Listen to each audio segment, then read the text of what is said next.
আসসালামু আলাইকুম সুপ্রিয় এইচএসসি পরীক্ষার্থী বন্ধুরা, তোমরা সবাই কেমন আছো? আশা করি আল্লাহর রহমতে সবাই ভালো আছো। তো আজকে যে ভিডিওটার টপিক হচ্ছে সেটা নিয়ে কথা বলা হয়নি। এসএসসি পরীক্ষায় তোমাদের ফল এত খারাপ হওয়ার ব্যাপারটা আর হইতেছে হলো তোমরা কি বোর্ড চ্যালেঞ্জ যারা করছো তারা কি পাস করতে পারবা, সেই কনফিউশনটা আজকে ক্লিয়ার করব। তো চলো শুরু করা যাক। চ্যানেলে যারা নতুন আছো তারা চ্যানেলটিকে সাবস্ক্রাইব করে পাশেই থাকো নতুন নতুন ভিডিও আপডেট পেতে।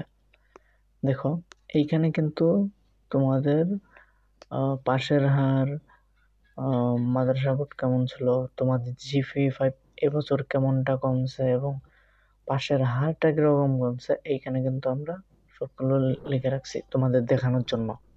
তো এখানে দেখো, এখানে এই যে এখানে একটা মিস্টেক হয়েছে, এইটা লিখে দিচ্ছি। ওকে, এইখানে দেখো তোমাদের পাশে ফেল যারা করছে অনেকেই, এইটার একটা কারণ হলো যে তোমরা অনেক এবার কিন্তু না ভালো পরীক্ষা অনেকেই আমার জানা আছে যারা মনে করো যে ফেল করছে, তারা কিন্তু অনেকেই মনে করো যে কি ছিল, অনেকেই ভালো স্টুডেন্ট ছিল, অনেক ভালোভাবে পরীক্ষা দিছে। তারা আমাকে এসে বলছে যে অনেক ভালো পরীক্ষা দিছি, ফেল তো করবো না এবার। কিন্তু রেজাল্ট দেওয়ার পর দেখা গেল যে তারা ফেল করছে, অনেকেই ফেল করছে আবার অনেকেই পাস করছে। এবং যারা ভেবেছিল যে পরীক্ষা ভালো হয়েছে, রেজাল্ট হয়তো বা ভালো আসবে, কিন্তু না, তাদের রেজাল্টটা খারাপ হয়েছে, কারণ খাতাটা এবার কঠোরভাবে দেখা হয়েছে।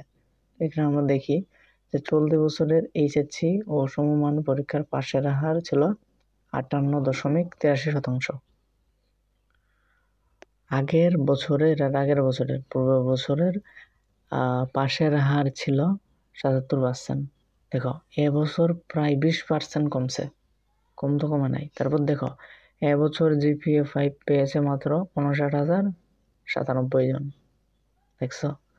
তারপর দেখো, গত বছর GPA 5 পেয়েছিল 1,45,911 জন, যেখানে দেখো এবার 70 থেকে 80 হাজারের মতো শিক্ষার্থীরা GPA 5 পায়নি। আবার এখানে দেখো মাদ্রাসা বোর্ডের পাশের হার 75 দশমিক, মাদ্রাসা বোর্ড কিন্তু পাশের হারে এগিয়ে। এখানে মাদ্রাসা বোর্ড এগিয়ে আছে।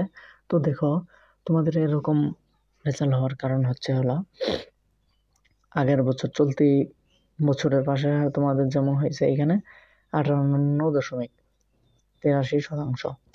আগের বছরে ছিল হলো 77%, যেখানে মনে করছো কম্পেয়ার করলে দেখা যায় যে 20% 20 থেকে 25% শিক্ষার্থী মনে করছে ফেল করছে।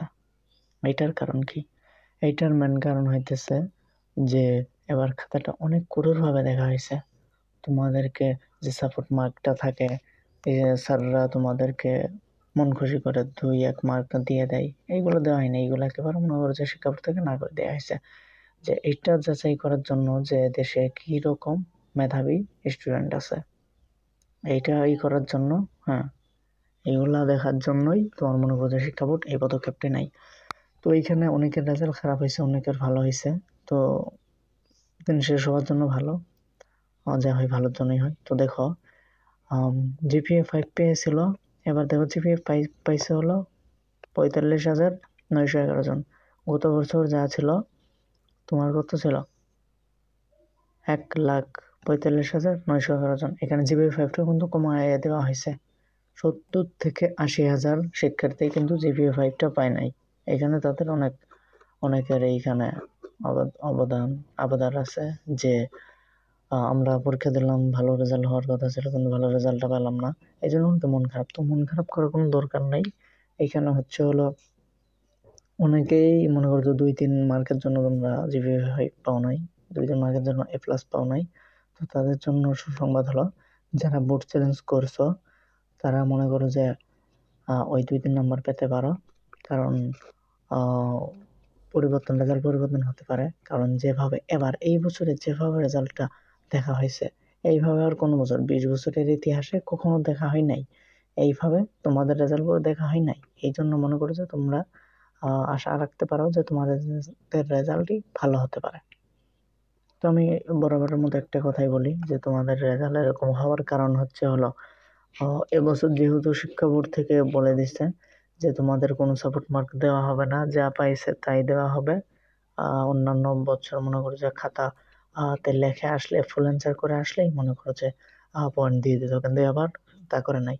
এবার স্যাররা ওইভাবে দিয়ে দিছে, শিক্ষা বোর্ড যেভাবে বলছে তোমাদের রেজাল্ট দেওয়ার জন্য, তোমাদের নাম্বার দেওয়ার জন্য, এই জন্য তোমাদের নাম্বারটা একটু কমে আসছে।